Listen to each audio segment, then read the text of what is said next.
Thank you very much, members of the press. I'm here in Nakuru County, and I'm glad to be invited by my brothers and sisters here in Nakuru County, leaders from Nakuru County, the Azimio la Umoja leadership, and the Bunge la Wananchi. Just as the president has reiterated, our main mission that has brought us here today, mine simply is to stand in solidarity with the victims of police brutality. As the president of the Sufuria Revolution Movement Kenya, I'm saying that what we saw or what we witnessed just during the demonstrations is something that should not happen in this republic.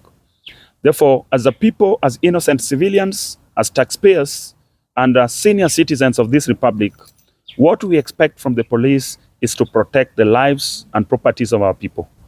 The leadership of the Azimio la Umoja movement has already been standing very firm and saying that as a movement and as a coalition, all that they want is an all-inclusive government, is a government that understands the problems that faces its people, is a government that feeds its citizens, it's a government that schools its citizens, it's a government that gives proper medication to its citizens. It is quite unfortunate that the government has turned against the citizens that they swore to protect, that they swore to protect their lives about. The police have turned into rogue and enemies of the people. They are using excessive force in dealing with the citizens. They are resorting into killings, and the extrajudicial killing is too much in this Republic of Kenya.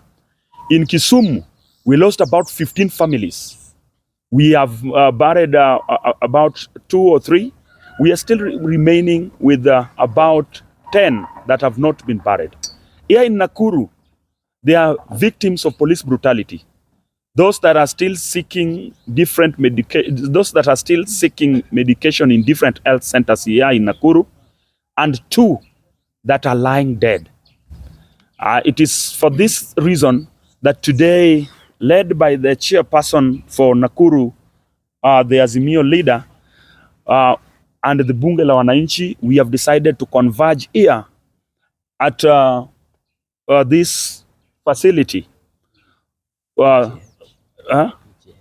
PGH Hospital morgue, so that we may see the person who was murdered, who is still lying here. His name is John Obonyo. And we also have another one who is known as Mr. Hussein. Obonyo will be buried in Siaya. Hussein will be buried in Luanda, that is Vihiga County.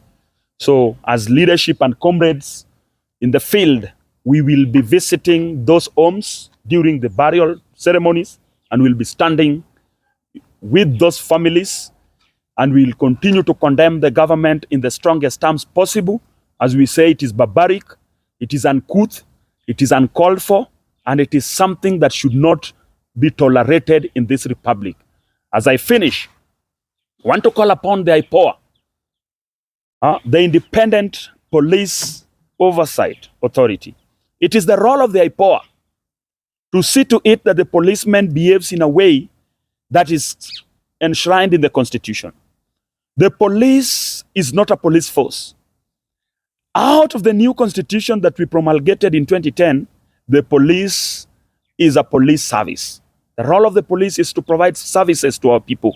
The first service is security for properties and lives, not killing our people.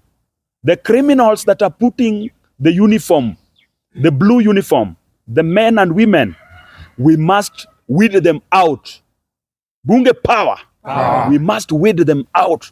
And that is our voice. We must get them out of those positions. The IPOA makes sure that you speed up the rate of investigations. You bring these perpetrators to book, and we want to see them serving jail terms. We want to see them in jail. Bunge power. We want to see them in jail. That we are saying. If that is not seen, if that is not done, then it will force us to take another measure through the Constitution. Because us as a people, the Constitution recognizes us through the Article 1, which says, we the people. People power, our power. People power, Our power. our power must be exercised through the Constitution. In a nutshell, I want to congratulate the leadership of Azimio and ODM fraternity in Nakuru and the active engagement by the Nakuru Bunge la Wananchi. This is a bunge that is recognized in this republic. They have really done it so well. The leadership of the bunge, led by the president, the chairperson, and everybody in the bunge. As a Sufuria movement and as leaders in ODM, we are very much thankful about your participation in pushing for reforms in this republic. Therefore, we are saying, bunge power. Power. We are congratulating you, and we are saying, continue doing what you have done. The ODM, they assisted the families, and we are so happy about the assistance that the ODM provided to these families. We are saying, Raila Amolo Odinga, you have done so well. You have stood with the bereaved, and we are so happy about it. So those that was propagating lies that the Azimio has left the dead to suffer and the dead to be on their own way, that is a total lie. The dead, the Azimio has bereaved with the families. True or false? True. That has happened here in Nakuru. They contributed. It happened in Kisumu, and it happened in Siaya, Migori, and all counties in the Republic of Kenya.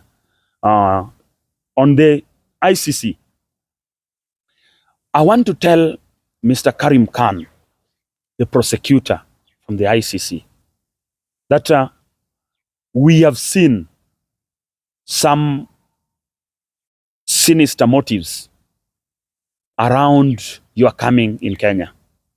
We read some 3 days ago that you were to be awarded some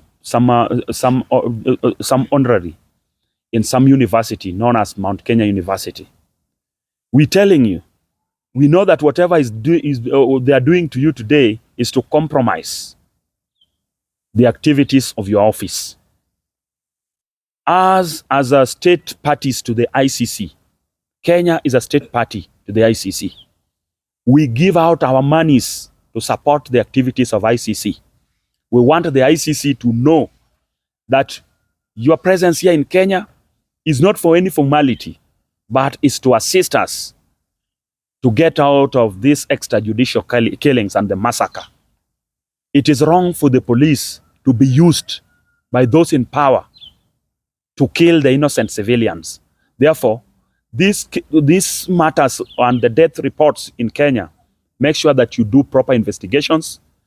And if it is Koome, if it is President William Samoei Ruto, and if it is Rigathi Gachagua, if it is the CS Interior, make sure that you bring them forward so that you process them through the proper way of investigations.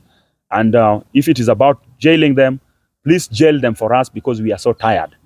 But we are telling you, Karim, we have seen it is like they want to bribe you, the way they bribe their way out of the ICC. If that is going to happen, then we are asking the international community and the ICC that what we want from you is that you change Mr. Karim Khan, then you give us another prosecutor who is not biased. Bunge power. We want another prosecutor who is not biased, who is not a friend to William Samoei Ruto, because we know that Karim Khan was once the lawyer for President William Samoei Ruto. So we don't need him there. We want another prosecutor who can help us to prosecute the matters. Mr. Rigathi Gachagua, Mr. Kimani Chungwa, Mr. Ndindi Nyoro, Mr. William Samoei Ruto, Kenya does not belong to you. Kenya is our country. Kenya does not belong to you. Kenya is a country of about more than 42 tribes. Kenya is a country for more than 50 million people. Kenya is not a country for 4 people. It is very, very much bad to talk about a shareholding company, that Kenya is a shareholding company. We all have got the shares in this republic. The Luos have got the shares, the Kikuyus, the Kambas, the Kalenjins, and all tribes that exist in this republic are all shareholders. Therefore, the Luo lives matters. Luo lives matters. Kamba, Kikuyu, Kalenjin, and all tribes, their lives matters. Let us not shed any blood. Let me usher in the president, then he will usher in